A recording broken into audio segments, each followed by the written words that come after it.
ओम नमः शिवाय। ओम नमः शिवाय। शिव हरि बच्चों, बोलो श्री कृष्ण भगवान की जय। राधे राधे बच्चों, अपने अपने माता पिता की जय, अपने अपने गुरुदेव महाराज की जय, भागवत पुराण की जय। भागवत पुराण में मणिक प्रसंग द्वारा राजा राहु गण का संशय निवारण। बोलो श्री कृष्ण भगवान की जय। छोटा छले गोपाल की जय। जड़ भरत ने कहा, राजन, मनुष्य का मन धन वैभव की लालसा में अत्यधिक अशक्त रहता है। जैसे व्यापारियों का दल धन की चाहना में देश देशांतर भटकता रहता है और व्यापार करके अधिक से अधिक धन प्राप्त करने का प्रयास करता है, वैसे ही इस स्थिति इस मनुष्य की है। वह धन में ही सुख पाने की संभावनाओं को खोजता है, इसीलिए उसका ध्यान धर्म कर्म के सात्विक अनुष्ठानों से हटकर भौतिक संसाधनों को जुटाने के अनैतिक सभी प्रकार के राजसिक तामसिक कर्मों को करता रहता है। वैसे आए चाहे जिस प्रकार से भी आए, पैसा आए चाहे जिस प्रकार से भी आए, वह उनका जीवन लक्ष्य बन जाता है। ऐसे कर्मों में फंसकर वह अपने मन की शांति को नष्ट कर डालता है। हर समय चिंता उसे घेरे रहती है। राजन, इस शरीर रूपी जंगल में 6 डाकू हैं जो इस संसार रूपी भीहड़ जंगल में भटकाते रहते हैं। वणिक समाज का नायक बड़ा दुष्ट है। उसके नेतृत्व में जब वह पहुंचता है, तब वह लुटेरे बाल पूर्वक उसका सारा माल लूट लेते हैं और भेड़ियों के समान वह उसे नीचे नोच कर खाने लगते हैं। उस भीड़ जंगल में वह अपनी जान बचाने के लिए इधर उधर दौड़ता है, पर उसे कोई लाभ नहीं होता। उल्टे वह उसे भीड़ बच्चों जो ये बता रहे हैं कि डाकू 6 संसार रूपी इस शरीर, ये जो हमारा शरीर है, इसके अंदर का आत्मा बता रहे हैं। ये जड़ भरत ये कह रहे हैं कि हमारे शरीर रूपी जंगल में 6 डाकू हैं जो हमें मतलब भटका देते हैं। भीड़ उसको कहते हैं घने जंगल में रहते हैं। जब हम पैसे के मोह में भटक जाते हैं तो वो हमारे ऊपर मतलब हावी हो जाते हैं और हमारा सब कुछ लूट लेते हैं। जैसे कि हम आज 100 रुपये कमाए हैं बच्चों, देखो आज 100 रुपये कमाए हैं, कल हमारा लालसा 200 कमाने का होगा, परसों हमारा 400 कमाने का होगा, 600 कमाने का, लाख 2 लाख 10 लाख, अगर 10 लाख कमाते हैं तो 10 करोड़ पे 1 करोड़ पे चला जाता है बात, 1 करोड़ से 10 करोड़ हो जाता है। मतलब ये आत्मा की तिरछा।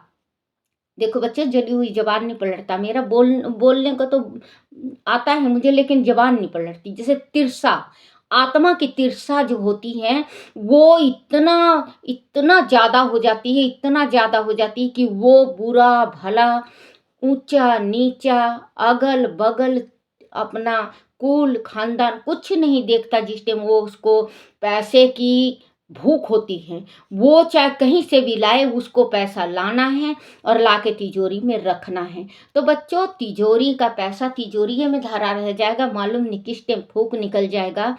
आप अगर 10 कमाते हो तो बच्चे 2 रुपये जरूर दान करा करो। अगर आपको एक दफे और कही थी मैं, अगर आप पंडित को नहीं देना चाहते, आपको विश्वास नहीं है, तो गौ को तो विश्वास है बेटा। आप गौ का हरा चारा डालना स्टार्ट कर दो।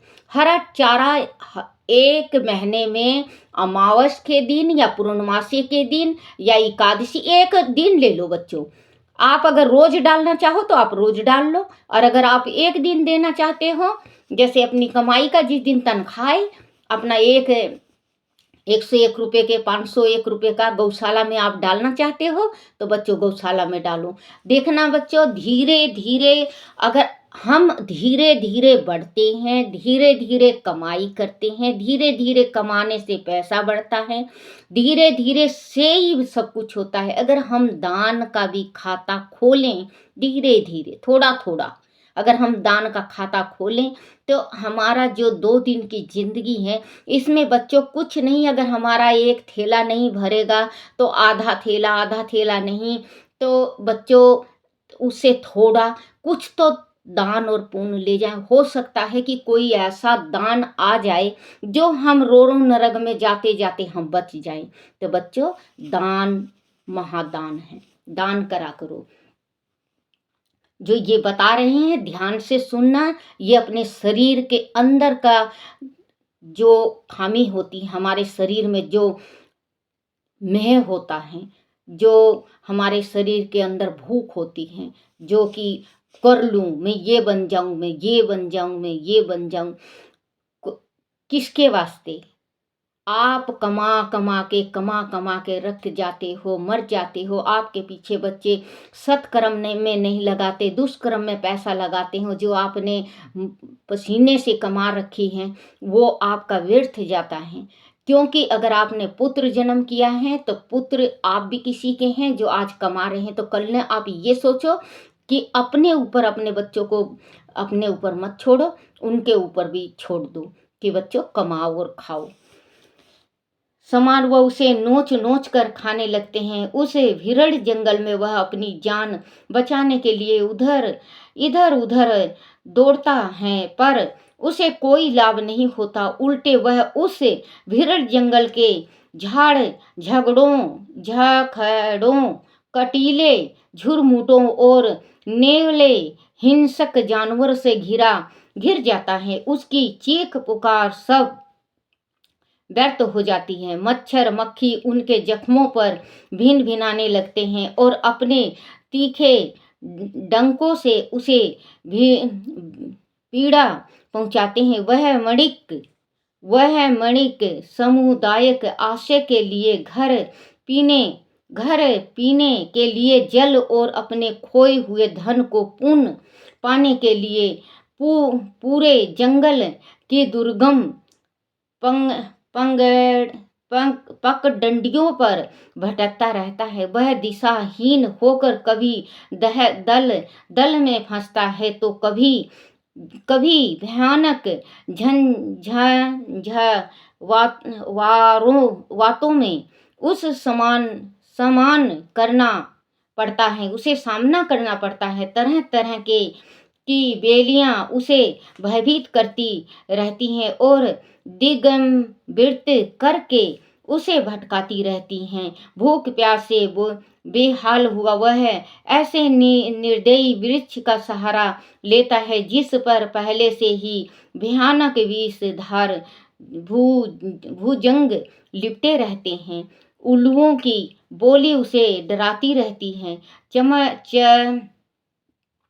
चमगादड़ों की चित्कार भरी उस उड़ानों से उसके दिल दहल जाते हैं। वन में लगी आग उसे भस्म करने के लिए आगे बढ़ती है तो वह विपरीती दिशा की ओर भागने लगते हैं और नई मुसीबतों में फंसते रहते हैं। इस सब के अतिरिक्त भी राजन कभी कभी उसे कोई ऐसा आश्रय स्थल दिखाई दे जाता है जहाँ घड़ी भर बैठकर वह विश्राम कर सके और अपनी थकान मिटा सके, अपने जख्मों के सहला सके। तो वह वही चिपक कर रह जाने का प्रयास करता है। उसे ही मनोरंजन और आनंद का गंधर्व लोक समझने लग जाता है। परंतु दूसरे ही पल उस आश्रय स्थल की भयानकता प्रकट हो जाती है तो वह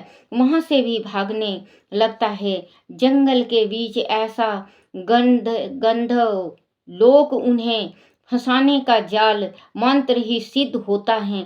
बच्चों, जो हम बुरा गलत करते हैं तो ये जो शरीर है हमारा, जिस टाइम प्राण निकलता है तो हमें इतना कष्ट मिलता है, हमें इतना कष्ट मिलता है। हम कमाई के वास्ते जो हम मरते हैं, ये आज काम के वास्ते बताया है श्री भागवत पुराण में कि जो मेरा मेरा मेरा मेरा, कौन सा ऋषि था तो नारद जी ने यही कहा था कि आप मारो मारो तो करते हो, कोई भी आ जाए, आप डाकू हो तो आप वाल्मीकि को आपने, मुझे भी देखा तो आपने यही कहा मारो मारो मारो मारो करके पकड़ लिया, मेरी बीना बाना सब लेके आपने बांध दिया। तो आप राम का नाम लो, जो जितना आप मारो मारो करते हो, इतना अगर आप राम का नाम लोगे तो आपकी मुक्ति और गति मिलेगी। तो वो राम का कहने लगा मुझे तो राम का नाम लेना ही नहीं आता, क्योंकि उसके माँ बाप ने सबने यही कर दिया था कि बच्चों बच्चा तू जैसा भी कमाएगा हम तेरे अधीन हैं, हम वैसे ही खा लेंगे। तो आके कहे थे, बोले कि हमारी कोई भी मतलब मेरा सहारा मरने के बाद मेरे साथ नहीं जाएगा, ना मेरा पाप का भागी बनेगा कोई। तो वो नारद जी ने कहा था कि आप अगर राम का नाम नहीं ले सकते तो आप 108 दफे मारो मारो मारो मारो मारो मारो करोगे तो आपका नाम राम का ले लोगे। अगर आप मरा मरा मराम राम करो, क्योंकि आप मारो मारो करते हो, आप मरा मरा करा करो तो आपके मुख से राम का नाम। इनने फिर पूरा का पूरा ये श्री राम जी का रामायण लिखा था। लगते हैं जंगल के बीच ऐसा गर्दभों लोक उन्हें फंसाने का जाल मंत्र ही सिद्ध होता है। जैसे कोई व्यर्थ अपने शिकार को फंसाने के लिए जाल फैलाकर दाना बिखेर देता है, उस समय बचने के लिए कभी वह पहाड़ पर चढ़ते हैं तो कभी खाई में उतरते हैं। आत्मा अल्प साधनों के बीच उसे अपना परिवार बड़ा दिखाई देने लगता है, तब वह दल आप से में ही लड़ मरने लगता है, तब वह दल आपस में ही लड़ने मरने लगता है, एक दूसरे पर आरोप प्रत्यय यह रोप लगाने लगता है, पराई वस्तु को हड़पने का प्रयास करने लगता है और पकड़े जाने पर अपमान का 10 दंश सहता है।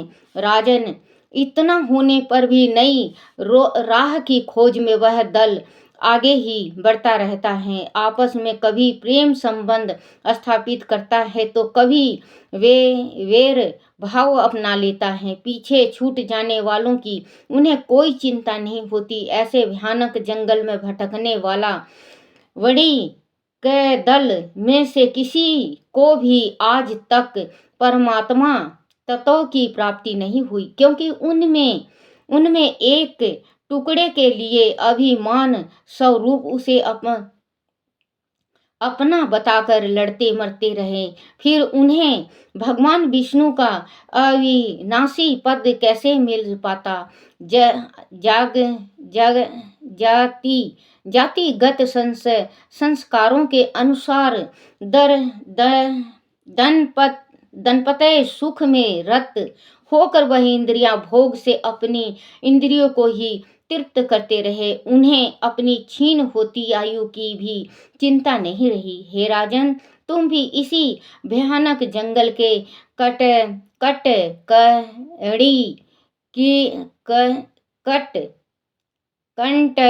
का कीड़ीण मार्ग में मणिक दल की भांति भटक रहे हो। प्रजा को दंड देकर तुम अपने को महान समझने लगे हो। परमात्मा का संदिया पाना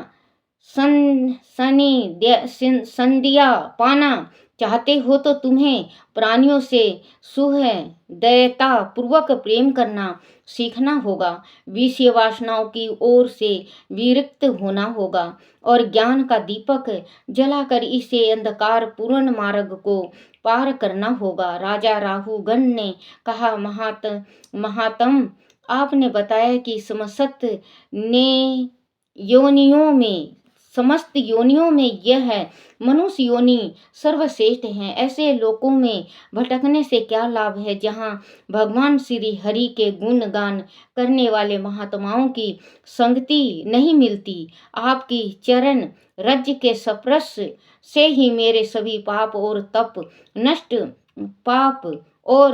ताप नष्ट हो गए हैं। आपकी 2 पल की संगति से ही मेरा सारा अज्ञान समाप्त हो गया है।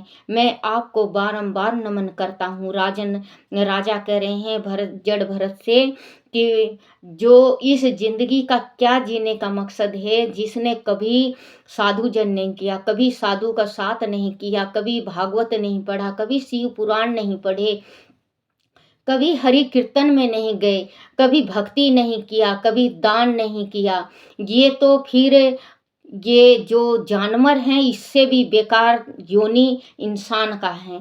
इंसान की योनि बहुत मुश्किल से और बहुत दुर्लभ से मिलती है। इस इंसान की योनि को हम भटका दें तो हमारा शरीर बेकार है, क्योंकि 2 दिन के मेले में आए हैं। मेला से तो कुछ ना कुछ भगवान के पास ले जाना ही है, या पाप ले जाओ या पुण्य ले जाओ। क्योंकि हम मेला में जाते हैं तो भगवान का कुछ ना कुछ अच्छी चीज लेकर आते हैं, तो हमें अच्छा चीज भगवान के पास ले जाना है। जो शान से भगवान के पास बैठ के उनके चरणों में हमें ये कहना है कि हाँ परमात्मा, आपने मानव जीवन दिया था, तो मैंने ये पुण्य किया और ये दान किया। बच्चों, तो अपना जो इंसान जैसा करता है उसके साथ वैसा ही उसको भोगना पड़ता है। गुण गान करने वाले महात्माओं की संगति नहीं मिलती। आपकी चरण रज के स्पर्श से ही मेरे सभी पाप और ताप नष्ट हो गए हैं। आपकी 2 पल की संगति से ही मेरा सारा अज्ञान समाप्त हो गया है। मैं आपको बार बार नमन करता हूँ। श्री सुखदेव जी ने जब यह प्रसंग सुनाया तो राजा परीक्षित के मन में कई प्रश्न उठ खड़े हुए। राजन ने उनसे पूछा, मुनिवर, आप परम विद्वान हैं, आपने वणिक दल और जंगल का जो रूपक शिक्षा, देखो बच्चों ये आ गया कि जो जंगल का, देखो समझना ध्यान से, मणिक दल है, जो आत्मा, हमारा आत्मा है, उसको मणि कहते हैं। मणि निकलने के बाद कणिक कुछ भी नहीं कर सकता। मणिक दल और जंगल का जो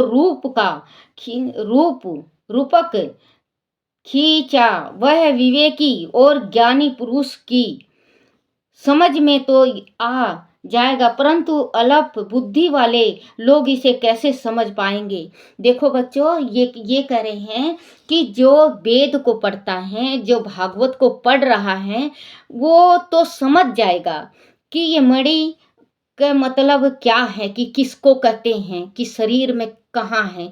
क्योंकि अभी मैं पढ़ी हूँ तो इसमें जंगल ही जंगल है, तो आपको ऐसा ही लगता होगा जैसे कोई जंगल में भटक गया है। तो आत्मा भटक जाती है बच्चों। ये जो शरीर की मणि है, ये मणि भटक जाती है। 6 डाकू होते हैं, 6 डाकू उनको कहते हैं काम, लोभ, मोह इनके बस में हो जाता है। इंसान तो सारी चीज विचल जाता है। ये अपनी गृहस्थी संभाल लेता है, अपने बच्चों के पीछे घूमने लगता है। उसका जब बुढ़ापा आता है, अंत समय आता है, तो कोई साथ नहीं देता, और जिस टाइम मर जाता है तो वो गठरी उसके सिर पे धरा जाता है। पाप की है कि पुण्य की है, कैसी गठरी है।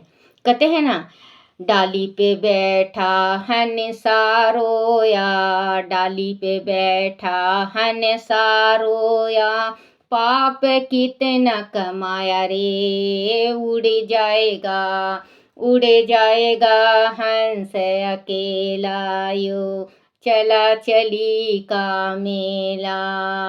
रोता रोता ये बोले, मुझे इस जन्म में नहीं आना, मैंने कितना पाप कमाया रे, उड़ जाएगा उड़ जाएगा हंस अकेला रे, ये चला चली का मेला। क्योंकि ये चला चली का मेला है बच्चों। यहाँ पे जो आया है, आज नहीं तो कल उसको जाना ही पड़ेगा। कोई 100 साल की जिंदगी जी लेता है, कोई 105 का, कोई 60 का, कोई 80 का। लेकिन ये चला चली का मेला है, 2 दिन का मेला है।